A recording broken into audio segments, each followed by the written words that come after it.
शंकर भगवंतों के ज्ञान का ये प्रवाह जो आया हुआ है, मंगलम भगवान वीरो मंगलम गौतमो गणी मंगलम कुंद कुंदारियो जैन धर्मोस्तु मंगलम।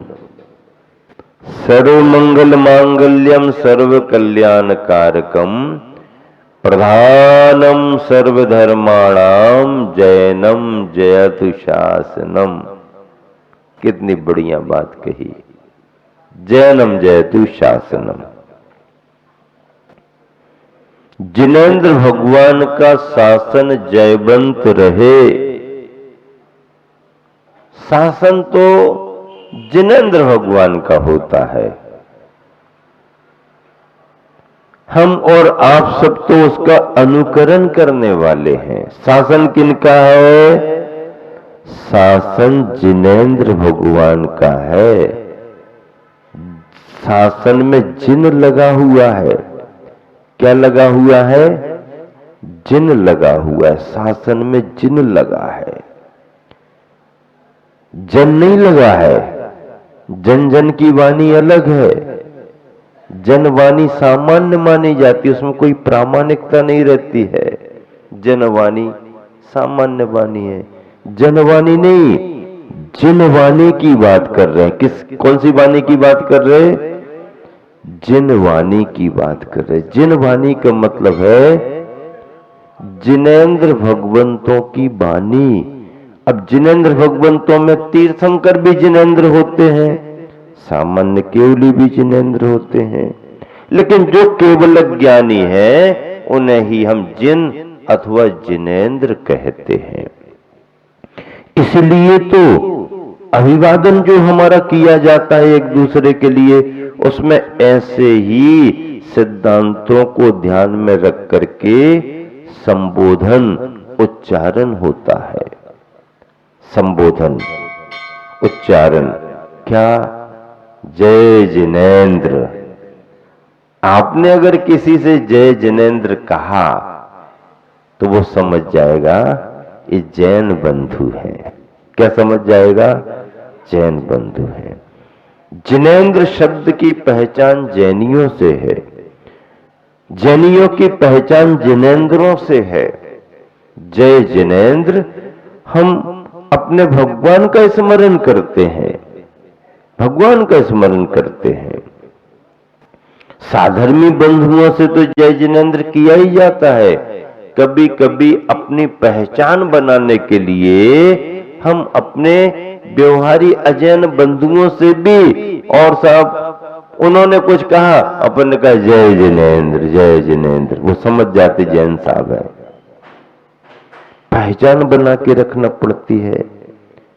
अभिवादन के शब्द हैं, नमस्कार जैसे करते हैं, जोहार जैसे करते हैं, ये समय समय पर संबोधन है एक दूसरे के लिए, सम्मान देने के लिए संबोधन है। क्या देने के लिए? सम्मान देने के लिए संबोधन है। संबोधन अगर अच्छे होते हैं, क्या संबोधन अगर अच्छे होते हैं तो अपने आपस में संबंध भी अच्छे होते हैं। संबोधन अच्छे होना चाहिए, स्नेह भरे आत्मीयता के संबंध संबोधन होना चाहिए। शब्द ही तो है, उच्चारण ही तो है, लेकिन अगर उन्हीं शब्दों को आपने मधुरता से, स्नेह से, प्रसन्नता से व्यक्त किए तो उसका वातावरण पर प्रभाव पड़ता है। और वही नीरसता से, कर्कशता से, बेरुखी से अगर यदवा तदवा शब्दों का संबोधन किया तो उसका प्रभाव अच्छा नहीं पड़ता है। इसीलिए ये जय जिनेंद्र शब्द सामान्य ग्रस्त से अगर वार्तालाप करता है तो जय जिनेंद्र करता है, जय जिनेंद्र करता है, जय जिनेंद्र। अगर कोई त्यागी वृत्ति प्रतिमाधारी मिल गए तो संबोधन बदल जाता है। भैया जी वंदना, दीदी जी वंदना। अब जय जिनेंद्र से वंदना पर आ गए। अब वंदना से अबर और आगे बढ़ो तो पिच्छेधारी छुल्लक जी एलक जी आ गए, छुल्लिका आ गई, इक्षाकार, इक्षामी। अब उसके और ऊपर आ गए आरिका माता जी मिल गई, तो बंदामी माता जी, क्या कहते हैं? बंदामी माता जी। बंदामी माता जी, बंडा में माता जी माता जियों का चातुर्मास चल रहा था बंडा में। बंडा में माता जी, बंडा में माता जी, बंदामी माता जी, बंडा में माता जी अब बच्चे कोई कोई कोई बंडा में माता जी, कोई बंदा में माता जी, चलता रहता था, बंडा बंदा चल रहा है। फिर मुनि महाराज जी, आचार्य उपाध्याय, साधु, कोई भी निर्ग्रंथ मुद्राधारी मिल गए, सामने सामने दिख गए, तो फिर ये सब नीचे के सब नीचे रह जाएंगे। फिर नमोस्तु, नमोस्तु, नमोस्तु के आगे फिर कुछ नहीं है। नमः अस्तु, नमः अस्तु, जिन शासन जयवंत रहे, नमः अस्तु, बात खत्म। अंचेमी, पूजेमी, बंदामी, नमंसामी, ये सब एक अर्थवाची हैं। अंचेमी, पूजेमी, बंदामी, नमंसामी। नमंसामी नमस्करोमी, अंत में नमंसामी, ये एक अर्थवाची है। ये हम क्यों कर रहे? इन सब के लिए क्यों कर रहे? अर्चना कर रहा हूं, पूजा कर रहा हूं, वंदना कर रहा हूं, नमस्कार कर रहा हूं, क्यों कर रहा हूं? दुख खो, कम्मक खो, बोही लाहो, सुगई गमनम, समाही मरणम, जिन गुण संपत्ति हो मध्यम। इसके लिए कर रहे हैं। और काय के लिए कर रहे? दुखों का क्षय हो, कर्मों का क्षय हो, बोधि की प्राप्ति हो, समाधि की प्राप्ति हो, सुगति में गमन हो, और जिनेंद्र भगवान के गुणों की प्राप्ति हो, जिन गुण संपत्ति हो मध्यम। कितनी बड़ी भावना है। इसीलिए जैन परंपरा इन उद्देश्यों को लेकर के आगे बढ़ती है। कर्म क्षय हमारा उद्देश्य है, मनः शांति, आत्म तृप्ति प्राप्त हो, ये हमारा उद्देश्य है। इसी के लिए तो धर्म के कार्यों को किया जाता है।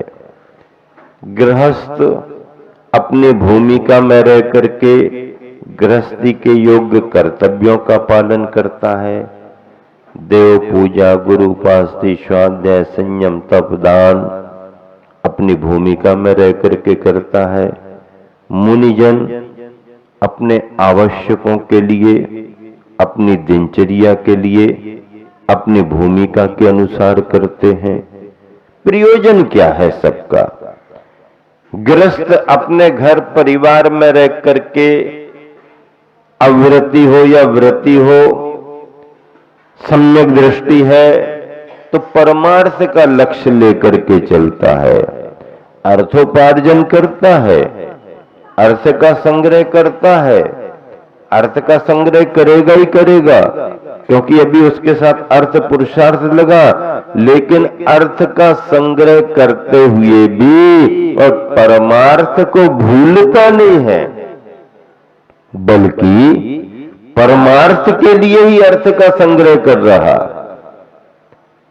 क्या जरूरत से ज्यादा कमाना पाप माना गया है, तो जरूरतमंदों के लिए कमाना पुण्य माना गया है। हाँ, जरूरत से ज्यादा मत करो, लेकिन तुम्हारे ख्याल में अगर जरूरतमंद है तो कितना भी करो वो पुण्य ही माना जाएगा। मंदिर बनाना है, बड़े श्री जी विराजमान करना है, बड़ा समारोह करना है, बड़ा रथोत्सव करना है, बड़ी प्रभावना करनी है, बड़ी यात्रा करनी है, बड़े संघ का विहार कराना है, तो कैसे होगा भैया, कैसे होगा? चंद्रगिरी से सम्मेद शिखर तक आर्य का संघ का विहार होना है, तो कौन झंडा लेके खड़ा होगा? विनोद भड़जात्या जी आ गया, हम करेंगे, हम करेंगे। बोलो, कमा रहे हैं तो कमा रहे हैं, और लगा रहे हैं तो लगा रहे हैं। आने दो, आने दो, और अच्छे कार्यों में लग रहा है तो लगने दो। द्रव्य ही नहीं दिया, प्रतिदिन समाचार कहां संग पहुंच गया, क्या आवश्यकता है, भैया को साथ लगा दिया, पूरा परिवार, राजकुमार जी सेवा में लगे हैं, डिंपल भागा दौड़ी कर रहा है, फिर क्या काम? चंद्रगिरी का इतना बड़ा महोत्सव, पूरी कमान संभाल ली, झंडा हाथ में ले लिया। गुरुवर आचार्य के समाधि वर्ष का पहला वर्ष है, छत्तीसगढ़ में नहीं, पूरे देश में हलचल होनी चाहिए, पूरे देश में हलचल।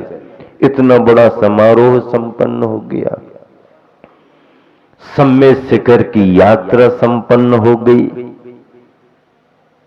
आचार्य श्री के लिए पूरा जीवन समर्पित कर दिया, आचार्य के उद्देश्यों की पूर्ति के लिए निरंतर आगे बढ़ रहे हैं। अभी आप सभी के बीच में अशोक जी पाटनी आर के मार्बल, सुशीला जी पाटनी होकर के गए, अष्टानी का पर्व मना करके सुशीला गई, विधान किया, ये किया, वो किया। प्रशांत जी मुंबई वाले आए, और आए थे थोड़े से समय के लिए शिलान्यास करने को, लेकिन मन बन गया तो सम्मेद शिखर की वंदना भी की और आहार दान भी दिया। भले थोड़ा समय निकाल के आए, लेकिन नहीं, अब आ ही गए हैं तो पूरा का पूरा लाभ लेकर के जाएंगे। कितने सारे श्रावक श्राविकाएं, और ये सम्मेद शिखर का 57 पिच्छीधारियों का चतुर्मास तो हुआ ही हुआ। अभी तो छत्तीसगढ़ में जितने संघ हैं उनमें हलचल चल रही है, तैयारियां चल रही है, सारे आर्य का संघ, और आगे पीछे से कोई मुनि संघ भी आएंगे, और सबका बिहार होकर के सब जसपुर में एकत्रित होंगे। कहाँ होंगे? जसपुर में। जसपुर विनोद जी का गांव है, मूल गांव तो जसपुर। हाँ, तो जसपुर से फिर सम्मेद शिखर की वंदना के लिए संघ आगे बढ़ेंगे। देखो, अपन चतुर्थ काल के उदाहरण सुनते हैं। हरिसेन चक्रवर्ती हुआ है, उसकी माता की भावना थी कि मंदिरों का निर्माण हो, तो हरिसेन चक्रवर्ती ने जहां जहां गया जिनालयों का निर्माण किया। भरत चक्रवर्ती ने आदिनाथ भगवान को मोक्ष हो गया, लेकिन उनकी स्मृति में अष्टापद कैलाश पर्वत पर त्रिकाल 24 के 72 जिनालय बनवा दिए। 72 जिनालय, और ऐसे वैसे नहीं, आरसीसी वारसीसी के नहीं, लोहा सीमेंट का कोई काम नहीं, तो फिर काहे के बनाए होंगे? चूना गारा पुराना वाला मसाला नहीं, वहां का तो अद्भुत मसाला, सोने की ईंटें और रत्नों की प्रतिमाएं, बड़ी बड़ी प्रतिमाएं। चक्रवर्ती भरत ने ऐसा अद्भुत काम किया, बड़े बड़े सम्राट हुए। सम्राट श्रेनिक जब पहली बार सम्मेद शिखर की वंदना करने आया राजगृही से ठाट वाट के साथ, तो वंदना करके ऊपर की टोकों का जीर्णोद्धार निर्माण कराया, सम्य शिखर शाश्वत सिद्ध भूमि है। महावीर भगवान पावापुर से मोक्ष गए, सैनिक के लिए महावीर भगवान मिले, लेकिन उनके पहले के तीर्थंकर तो सम्य शिखर से मोक्ष गए ना। सम्य शिखर तो पुराना सम्राट सैनिक संग लेकर के आया। सम्राट सैनिक उड़ीसा प्रांत को कलिंग देश कहा जाता था शास्त्रों में, और उस देश का कलिंग नरेश चक्रवर्ती सम्राट एल खारवेल माना गया। सम्राट एल खारवेल, उसने कितने बड़े बड़े धर्म के कार्य किए। उसकी धर्म पत्नी गृहिणी रानी ने उदयगिरी खंडगिरी में मुनियों के निवास के लिए बड़ी बड़ी गुफाएं बनवाई, अर्हत मंडप बनवाया, और उस अर्हत मंडप में भव्यतम प्रतिमा आदिनाथ भगवान की, जो 500 बरस पहले उनके पूर्वजों के यहां से पाटलिपुत्र के राजा लेकर के चले गए थे ताकत दिखा करके, वो 500 बरस बाद सम्राट एल खारवेल अपनी ताकत से वापस लेकर के आया और संपूर्ण उड़ीसा का आयोजन करके, कलिंग का आयोजन करके, हाथी पर जिनेंद्र भगवान का रथ निकाल करके अर्हत मंडप में स्थापित कराया। हजारों मुनि उस समय उस समारोह में उपस्थित हुए। ऐसे ऐसे जैन इतिहास हैं। चित्तौड़ में कीर्ति स्तंभ तैयार हुआ, भामाशाह आगे आए, गोमटेश्वर बाहुबली भगवान की प्रतिमा बनी, चामुंडराव आगे आया। मां का सपना पूरा करने के लिए मां ने भाव रखा, बाहुबली भगवान को मोक्ष हुआ है, बड़ी विशाल प्रतिमा है, वो तो अपन को दर्शन को मिलेगी नहीं। तो बेटे ने कहा, वो दर्शन नहीं मिलेंगे, अपन यहां बाहुबली भगवान तैयार करेंगे। और बाहुबली भगवान की भव्यतम प्रतिमा तैयार की गई। चांदनपुर के महावीर को किसने तैयार किया पता नहीं, पर चांदनपुर के महावीरा की कीर्ति आज भी संपूर्ण देश विदेशों में फैली हुई है। जैन जैनेतर, मीना गुर्जर, जितनी भक्ति तुम करते उतनी भक्ति श्रद्धा से वो भी जाते हैं। कुंडलपुर के बड़े बाबा कब बने, किसने बनाए, 1500 बरस हो गए। बाहुबली भगवान की पहले की रचना है, बनाए। पन्ना नरेश महाराजा छत्रसाल ने मंदिर बनवाया, घाट बनवाए और छत्र चढ़ाया। समय आपका हो गया है। महावीर भगवान की जय।